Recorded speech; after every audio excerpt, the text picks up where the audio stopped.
Now, the next numerical या next question is a current of 4 ampere. देखिए, a current of 4 ampere flows through a 12 volt car headlight for 10 minutes. How much energy transfer occurs during that time? आपको क्या लगता है इसमें? आपका what do you feel? आपका what do you have to find out? क्या निकालना है आपको? क्या दिया हुआ है? मैंने क्या बोला? अब इसमें आपका ना इसमें फिगर इतना रिक्वायर्ड है, और अगर आप फिगर बनाना चाहते हैं तो भी कोई दिक्कत नहीं है। अगर कोई बच्चा कहे सर आप ही कहते हैं फिगर बनाओ और आप ही कहते हैं सर फिगर मत बनाओ, आपकी ये कार की बैटरी लगी है,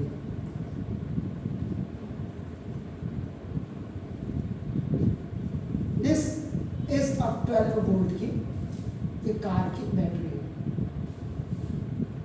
इससे जो इलेक्ट्रिक करंट निकल रहा है आपका नाम इससे कार की जो आपका बल्ब जल रहा है आपका नाम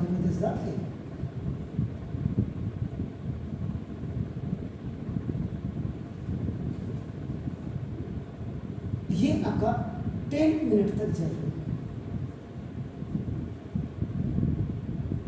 कभी कभी आपने अक्सर देखा होगा कार में क्या होता है, या मोटरसाइकिल में तो नहीं होती, अब नई गाड़ियों का तो मुझे पता नहीं, लेकिन जो अपनी गाड़ी है पुरानी, इनमें क्या होता है कि जैसे आपने कभी रात को आप गए या दिन में क्या हुआ आपके हाथ से स्विच आपका ऑन हो गया और गाड़ी आपने ऑफ की और आप घर के अंदर घुस गए, 6-7 घंटे बाद आप आ रहे हैं तो क्योंकि हेडलाइट आपकी कंप्लीट जली हुई है तो आप देखेंगे जब गाड़ी उठाने लगी तो बैटरी आपके बिल्कुल डाउन हो जाएगी। तो ये भी प्रिकॉशन लेना है कि जब आप अपनी ड्राइविंग सीट से उतर रहे हैं तो पूरे सामने डैशबोर्ड में लेकर के कि स्विच हमारे ऑफ है या नहीं है, गाड़ी के बैट आपका जो आगे हेडलाइट है वो ऑफ है या नहीं है ना, एक प्रिकॉशन के तौर पर बोल रहा हूँ।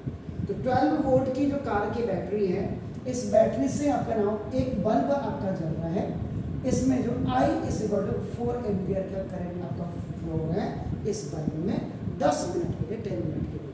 तो ये पूछ रहा है हाउ मच एनर्जी ट्रांसफर, इस बैटरी ने कितनी एनर्जी ट्रांसफर की होगी ड्यूरिंग द 10 मिनट, उस 10 minute.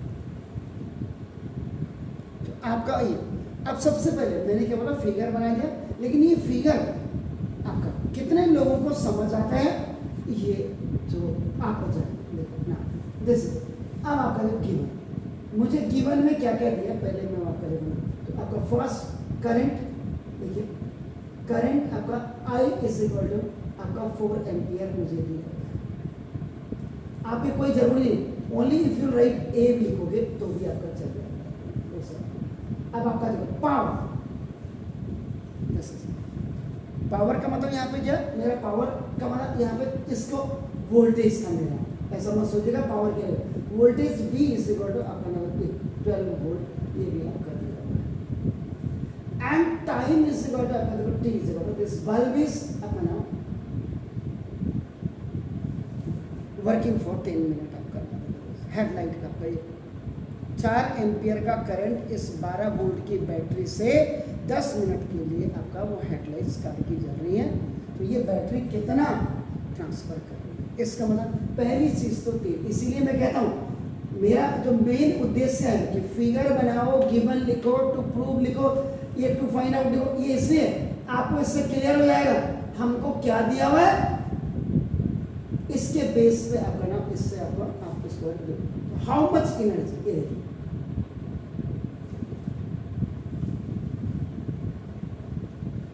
How much energy transfer लिखा है इसका E मुझे ये निकालना होगा अमेरिकन। अब आपका देखो चौथा आपका रिक्वायर्ड फॉर्मूला,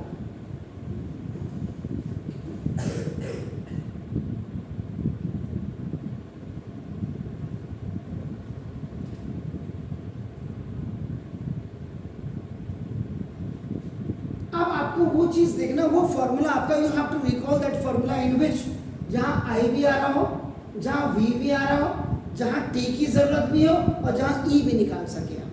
ऐसे फॉर्मूले को याद करिए कि E के लिए क्या क्या जरूरत है।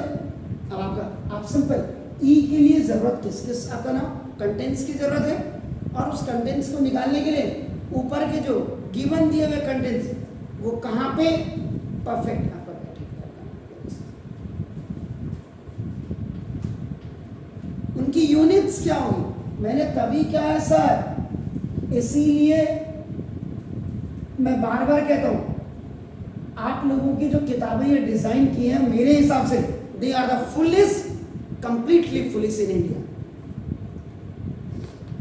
2008 से पहले का सिलेबस देखो, उसमें कहीं मैंने नहीं देखा इसने आत्महत्या कर ली, उसने आत्महत्या कर ली। आधे 60% थे, 40% आते थे, 33% आते थे। सेटिस्फैक्शन था बच्चों को, मेरी मेहनत के नंबर है। आज आपको आपकी मेहनत के नंबर नहीं मिल रहे हैं, और अगर आप कहते हैं कि आपकी मेहनत के नंबर मिल रहे हैं तो फिर आपका JEE mains, JEE advance, NEET जैसे एग्जाम क्यों नहीं निकाल पा रहे।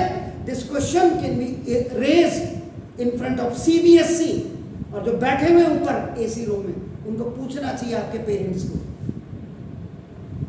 तो इतनी ज्यादा क्लियरिटी जब है ही नहीं तो फिर क्या फायदा। अब आप ये कहीं आ रहा है, इससे क्या निकलेगा, फास्ट फॉलो, इसीलिए रिक्वायर्ड फॉर्मूला अप्लाई। अब आप अगर जरा ध्यान से देखो, E इज इक्वल टू आपका क्या होता है, E का फॉर्मूला क्या होता है जी, P इंटू, श्योर है। अब आपने बोला ये P इंटू टी होता है। P किस में आना चाहिए, इसकी यूनिट क्या होनी चाहिए, किलोवाट,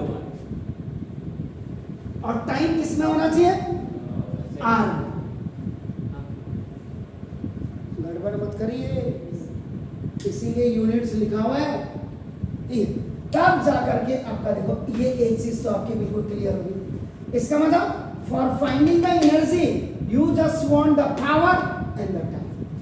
अब है पावर कैसे निकलेगी आपका ना होगा, जैसे तो फर्स्ट ना दो, तो power is just the combination of the power P is equal to V into I। First formula आपका तो power P is equal to V क्या होता है, V क्या है उसमें देखिए आपका नाम 12 वोल्ट है, और इनटू ये आपका कितना है 4 एम्पीयर। तो पावर 12 4 जा 48 वोल्ट एम्पीयर। अब कई बच्चे कहेंगे यार रावत सर ने वोल्ट एम्पीयर लिखा, हमारा मास्टर तो इसको पावर को क्या दिखा रहा था, वॉट में दिखा रहा था। वोल्ट एम्पियर वॉट ही होता है जो आपकी प्योर। तो P इज इक्वल टू आपका देखो 48 वॉट।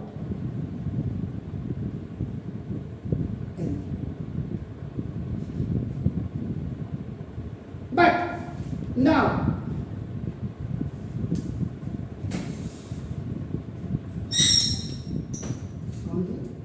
मम्मी है, पक्का आपकी मम्मी है।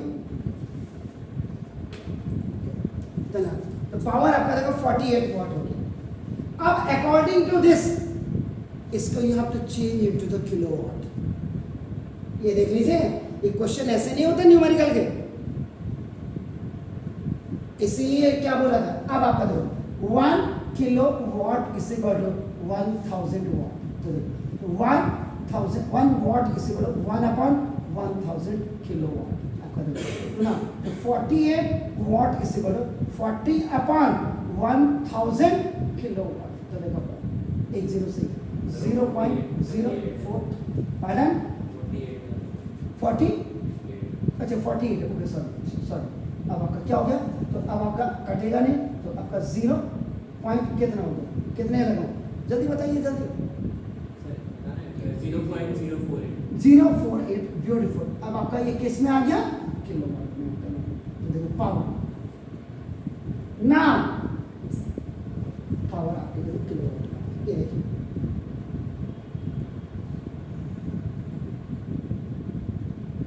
अब आपका देखो second required formula apply.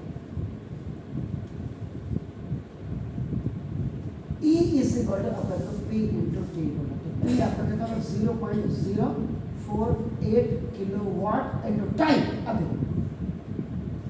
Time देखो आपका टाइम आर में होना चाहिए, और टाइम आपको कितना दिया सर 10। तो देखो इसका मतलब 1 मिनट इज इक्वल टू 60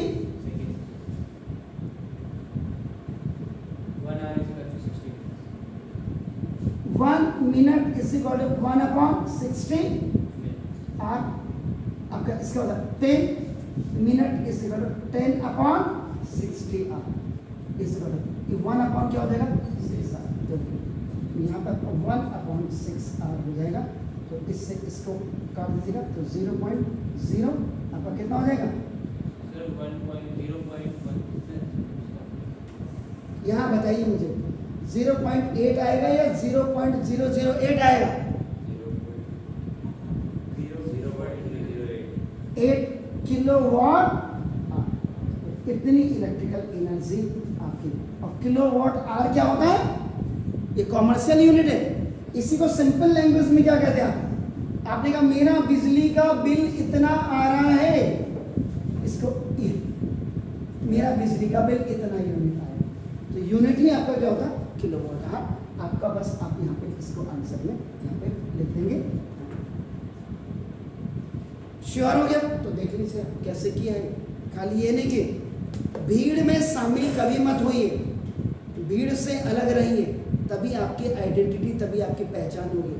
60 बच्चे अगर होते हैं जो बच्चा फर्स्ट सेकंड थर्ड आते हैं ना उनकी अपनी एक अलग आइडेंटिटी होगी। जरा कभी आप देखिएगा वो खेलते भी होंगे तो उसमें भी तमीज़ होता होगा, वो पढ़ते होंगे तो उसमें भी उनकी तहजीब झलकती होगी। तो वही तमीज़ तहजीब सब बच्चों पे होनी चाहिए जो अच्छा कर सके बेहतर कर सके। Please do it.